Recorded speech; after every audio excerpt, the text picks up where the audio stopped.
आज नाश्ते के ऊपर आया था, अच्छा लगा है परिवार में आकर के।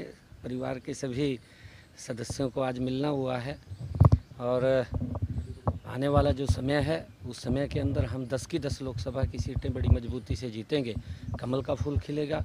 नरेंद्र मोदी जी को तीसरी बार प्रधानमंत्री बनाने में हमारी हरियाणा की अहम भूमिका होगी और उसके अंदर कुलदीप जी का भी एक हाथ बड़ा उसके अंदर होगा। तो कहाँ कुलदीप जी प्रचार करेंगे सर? भव्य कहाँ करेंगे? वो उसकी बैठ कर के सारी रचना बनती है, योजना बनती है पार्टी के अंदर बैठ कर के कहाँ कहाँ ड्यूटी लगेगी, क्योंकि जहाँ भी ड्यूटी लगेगी और जिस नेता की भी ड्यूटी लगेगी वहाँ पर वो जाएंगे। सर, कांग्रेस अभी तक टिकट अब नहीं बांट पाई है। बीजेपी के तमाम प्रत्याशी मैदान में है सर, लगातार तेजी देखने को मिलती है नजर है। किस तरीके से उनकी रणनीति को देख रहे हैं? कांग्रेस में मंथन चल रहा है, क्योंकि जो बड़े नेता हैं, चाहे भूपेंद्र सिंह हुड्डा थे, पिछली बार चुनाव लड़े थे, रह गए थे। अब की बार कहीं ना कहीं उनके मन में इस बात का डर है कि अब की बार भी हम हार ना जाएं, और उस हार के डर के कारण वो कहीं ना कहीं मैदान में उतरने से डर रहे हैं और किसी न किसी के ऊपर कभी किसी पे हाथ रखते हैं, कभी किसी पे हाथ रखते हैं।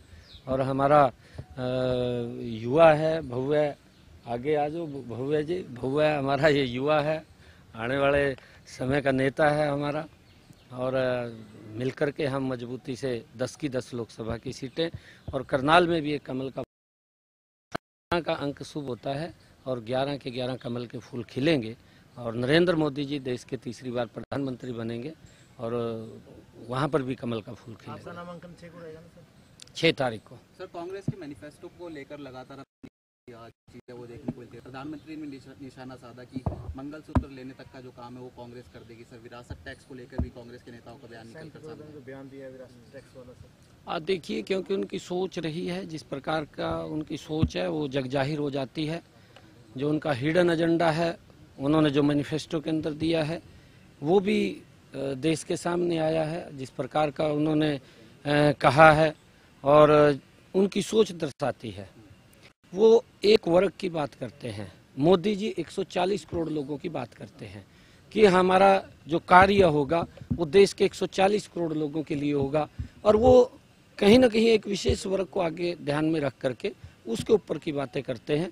परंतु आज देश समझ चुका है, देश के सामने जो इनका एजेंडा है वो भी आ गया है। आज गरीब की भी अगर बात हुई है तो इसी नरेंद्र मोदी जी के 10 वर्षों के अंदर हुई है। मोदी जी ने जिस प्रकार से एक योजनाबद्ध तरीके से गरीब को मजबूत किया है, देश को मजबूत किया है, देश के अंदर सुरक्षा का भाव आया, अंतर्राष्ट्रीय स्तर भारत कहीं ना कहीं सम्मान की दृष्टि से आज खड़ा हुआ है। और इन्हीं 10 वर्षों के अंदर अगर हम देखें, दुनिया में भारत 5वें स्थान के ऊपर आया है। ये प्रधानमंत्री जी का ही विजन है कि आने वाले समय के अंदर दुनिया में भारत तीसरे स्थान के ऊपर खड़ा हो, उसके लिए काम कर रहे हैं।